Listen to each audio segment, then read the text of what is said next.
Georgia lawmakers are looking for ways to combat a growing shortage of truck drivers in the state. Our Brianna Cook joins us live now in Macon with more details on the search for a solution. Brianna?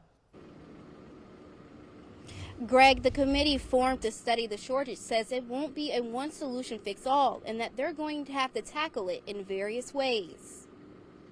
A Senate study committee formed to find solutions to an inadequate supply of truck drivers had their first discussion on the problem Wednesday. Senators, truck companies, and commissioners spoke out on why Georgia is experiencing such a large shortage. Truck companies say there are several things making truck driving less attractive to people looking for jobs. A speaker from Taylor Trucking Incorporated says the electronic logging device, which was implemented in 2018, has now made it more difficult for current truckers. You know, you might get a little sleepy, pull over, get you a cup of coffee.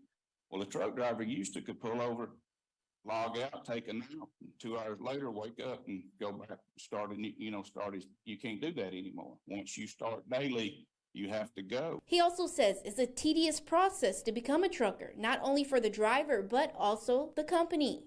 Anybody sitting in this room, they get up, get in their car and they go to work. They do their job and they go home. You hire a truck driver, it takes them a half a day to fill out an application. Everything's scrutinized.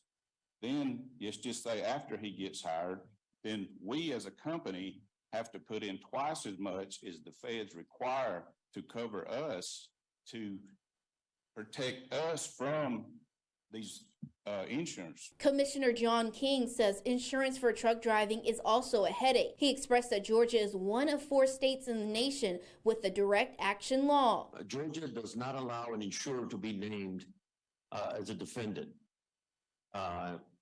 in any other business except for trucking. So imagine this, only the trucking industry is subject to these kind of requirements where an insurance company can be named as a named defendant on any lawsuit. Other problems behind the trucker shortage are older drivers going into retirement, the federal minimum age of 21 to truck drive over state lines, and the pandemic shutting down several driver training schools. Some things are already being done to battle those issues. The technical college system has been working for the past decade to train young Georgians to replace those retiring truck drivers. Other colleges in Georgia are now expanding their commercial drivers program. Now, this was just the very first meeting for that committee and a preview into next year's legislative session, so we will keep you updated on more to come. Reporting live in Macon, Brianna Cook, WGXA News.